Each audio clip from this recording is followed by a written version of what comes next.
Hello dear students, आइए एक जल्दी से क्विक रिवीजन करते हैं चैप्टर 1, 2, 3 की। First question is find the LCM 24, 60 and 150। वो आपको आता ही है, इसीलिए आप निकाल सकते हैं। Which of the following is the decimal expansion of an irrational number. तो अपरिमेय संख्या का दशमलव कैसा होता है आपको पता है, कोई भी नंबर रिपीट नहीं होना चाहिए और खत्म नहीं होना चाहिए भाग। तो देखिए यहाँ पे 300 3000 है ना, तो this is our answer. Next, decimal expansion of इसका क्या होगा, शांत अशांत या कुछ भी है ना। तो 2 और 5 आ रहे हैं हर में, आपको पता ही है टर्मिनेटिंग होगा टर्म शांत। How many rational numbers are between any two rational numbers. दो परिमेय संख्याओं के बीच में कितने रैशनल नंबर होते हैं, infinite. 3 bells toll at intervals of 9, 12, 15 minutes respectively। 9, 12, 15 पे बजती हैं 3 बेल, और अगर इकट्ठे बजाए जाएं तो एक साथ कब बजेंगी। तो जब भी ऐसा क्वेश्चन आपके पास आएगा आप एलसीएम निकालेंगे।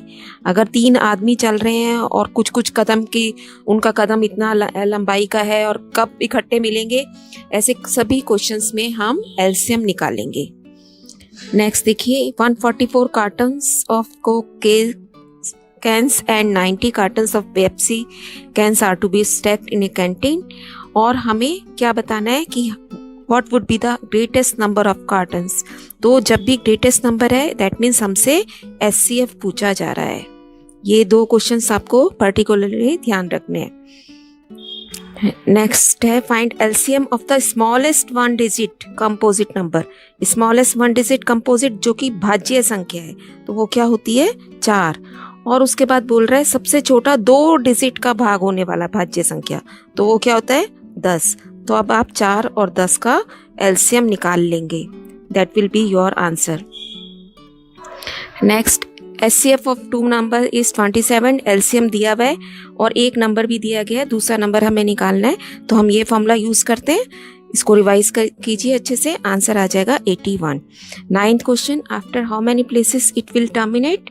तो हम क्या करते हैं, प्राइम फैक्टर करते हैं और उसके बाद देखिए 5 की पावर 4 आ रही है and into 2, so it will terminate after 4 places.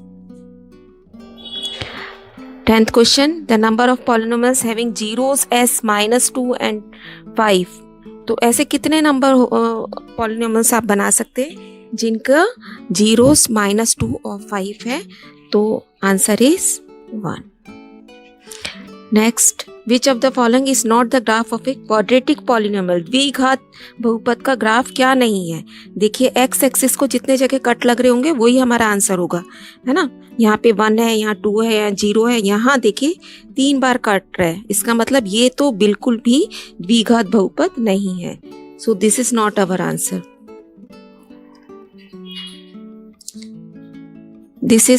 This becomes our answer in this question, क्योंकि उसने पूछा है कौन क्वाड्रेटिक बहुपद नहीं। नेक्स्ट क्वेश्चन देखिए, find the sum of the zeros. तो फॉर्मूला क्या है, -b/a। यहाँ ध्यान से देखिए x की टर्म तो है ही नहीं, इसका मतलब b 0 है, तो हमारा आंसर भी क्या बन गया 0। नेक्स्ट, इसके जीरोस बताइए, शून्यांक बताने। तो आपको सॉल्व नहीं करना, इसके लिए शॉर्ट ट्रिक हमने सीखी हुई है। आप इसका सम लिखिए, -b/a होना चाहिए, यानी कि -10/√3। और जबकि प्रोडक्ट क्या होना चाहिए, c/a 7√3/√3। √3 से √3 कैंसिल हो गया, हमें मिलना चाहिए सिर्फ 7। अब आप अपने आंसर में चेक कर लेंगे कि गुणा करने पर आपको खाली 7 मिलना चाहिए और जमा का होना चाहिए, जबकि सम माइनस में चाहिए। तो correct option will be D. बिना सॉल्व किए हम डायरेक्ट अपने ट्रिक यूज करेंगे। Graph of quadratic polynomial is a straight line, parabola, circle और इलिप्स, तो it is a parabola. Next, quadratic polynomial whose zeros are -9 and -1/9। Again आप फिर से वही निकालेंगे। इसको अगर हम प्रोडक्ट निकाल लें इसका सीधा, तो दोनों गुणा करोगे जब आप, 9 से 9 कैंसिल हो गया और हमें मिल गया 1 ओनली। अब यहाँ आंसर में चेक कीजिए कि किस पे आपको +1 मिल रहा है और माइनस में सम होगा। तो जब +1, ये तो दोनों माइनस वाले तो कैंसिल हो गए क्योंकि यहाँ c माइनस में है। इनमें से चेक करना है कि सम आपका माइनस में होना चाहिए, क्योंकि जोड़ेंगे तो माइनस साइन तो रहेगा ही, है ना, बड़ी टर्म का साइन। तो correct option will be A. Next देखिए 1 0 is 0 then the value of c। तो हम x की जगह क्या पुट कर देंगे, 0 पुट कर देंगे आप, और फिर c निकाल लेंगे। नेक्स्ट है zeros of polynomial can be determined graphically, अगर वो कहाँ पर काटें, वाई एक्सिस पर या एक्स एक्सिस पर, या दोनों जगह, या कहीं पर भी नहीं। तो आपको पता है कि एक्स एक्सिस पे काटना चाहिए। Next, for what value of के 3 is the zero of this polynomial. तो क्या करना है हमें, सिंपली एक्स की जगह 3 रख देना है और इक्वल टू 0 करके आपका आंसर निकल आएगा। Next, the product of zeros क्या होता है formula, c by a, so it is 6 upon -2 equal to -3। Next देखिए polynomial in which the product and sum of zeros. तो हमें ऐसा फॉर्मूला पता है जिसमें क्या होता है, x² minus sum into x plus P. तो बहुत ध्यान से आप वैल्यूज रखना। देखिए इसने आपके बाद प्रोडक्ट पहले लिख दिया है, तो बहुत केयरफुल होके आपने काम करना है। ऐसा नहीं कि देखा और सीधा ही वैल्यू रख दी। यहाँ पहले -3/2 आप रखोगे तो ये प्लस बन जाएगा, और फिर -9/2। तो देख लीजिए यहाँ पे ये प्लस में होना चाहिए और ये माइनस में होना चाहिए, ये प्लस में और ये माइनस में। तो answer is C. Next 1 0 is negative of the other. तो ऐसे केस में क्या होता है, एक जीरो दूसरे का घटा में है, तो जब हम जोड़ते हैं ऐसे केस में तो दोनों का 0 बन जाता है सम टोटल, है ना। तो यहाँ से देख लीजिए इसके जीरोस आपने यहाँ से इस फॉर्मूले से यूज करके इसके 0 पर निकालना है के की value. One equation of a pair of dependent linear equations having infinite solution is this। Second क्या होगी, एक इक्वेशन उसने दे रखी है और हमें बताना है कि अनेक हल हैं इसके। तो इसका मतलब इसको देख लीजिए 2x + 5y = 3। अनेक हल में क्या होता है, तीनों ही चीजें इक्वल होती हैं। तो आप इसमें से देख लीजिए, यहाँ पे इसने 5 से गुणा किया, ये गलत है क्योंकि 2 और 5 तो सेम रख दिए, 3 की जगह 6 कर दिए, ये गलत हो गया, ये भी गलत हो गया। एंड दिस इज 2 × -5, 5 × -5 एंड 3 × -5 15 जब हम करेंगे तो हमारा आंसर ये बन जाएगा। वैल्यू ऑफ के for which it has a non zero solution. एक सॉल्यूशन होनी चाहिए। तो आपको पता है एक हल के लिए क्या कंडीशन है, आप यहाँ यूज करेंगे। The pair of equation x = a graphically represent lines which are, देखिए इसकी लाइन a कैसे है, x = a यानी कि इस तरीके से, और एक y = b। तो अब ये क्या हो रही है, दोनों कट रही हैं एक पॉइंट पे। तो हम लिख देंगे इंटरसेक्टिंग एट, कहाँ पर काटेंगी, a होना चाहिए x a होना चाहिए और y b होना चाहिए। सो this is our answer. Next, the graph of the equation इसे सीधी लाइन होगी, बिल्कुल स्ट्रेट, या स्ट्रेट लाइन होगी खाली, या एक्स एक्सिस की तरह हॉरिजॉन्टल, या नन ऑफ दिस। तो आंसर इज स्ट्रेट लाइन। हम इसे ये कह सकते हैं स्ट्रेट लाइन तो होगी, सीधी line. If a pair of linear equation is consistent, अगर संगत है तो क्या होगा, लाइंस कैसी होंगी, या तो वो एक दूसरे को ढक लेंगी या काटेंगी।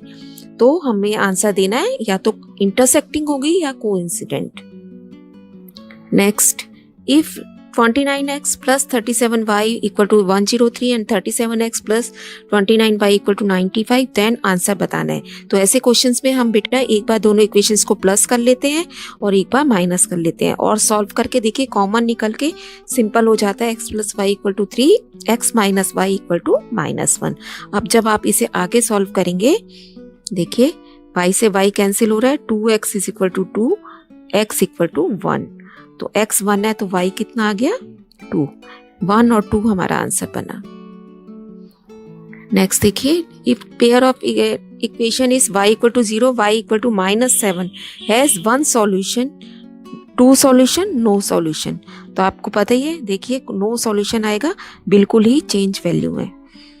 x = a, y = b is the solution of this. Then इसका मतलब है सिंपली आपको ये इक्वेशन सॉल्व करनी है। x - y = 2 और x + y = 4, उसने जो आंसर है उसको ए और बी बोल दिया है। तो हमारे पास क्या आ जाएगा, 2x is equal to 6, x equal to 3 and that means y is equal to 1, 3 और 1। नेक्स्ट देखिए, system has infinitely many solution. तो ए इसमें से बताइए क्या करेक्ट है। इनफाइनाइट के लिए हम क्या करते हैं, तीनों रेशियोज इक्वल करते हैं। Next, coordinate of point such that meets x axis. X axis को मीट कर रहा है, इसका मतलब y 0 रखना है आपको इस क्वेश्चन में, उसके बाद आप अपने आप निकालेंगे आंसर। नेक्स्ट है value of y satisfying both the equation. तो इसका भी हमें y सॉल्व करना है और आपको इक्वेशन सॉल्व करनी अच्छे से आती है। If the lines are parallel, parallel का मतलब नो सॉल्यूशन, तो आप रेशियो निकालेंगे, पहले दोनों इक्वल, तीसरा इक्वल नहीं है। The angles of cyclic quadrilateral, चारों एंगल दिए गए चक्रीय चतुर्भुज के, और हमें पता है आमने सामने के कोणों का योग 180 होता है, यानी कि a जमा c बराबर 180, b जमा d बराबर 180 करके आप आंसर निकाल लेंगे। ये हमने कर भी रखा है। The value of c will have infinitely many solution. अनेक हल के लिए फिर से आप तीनों रेशियोज निकालेंगे और उनको इक्वल रख के आंसर निकाल देंगे। ऑल द बेस्ट बेटा।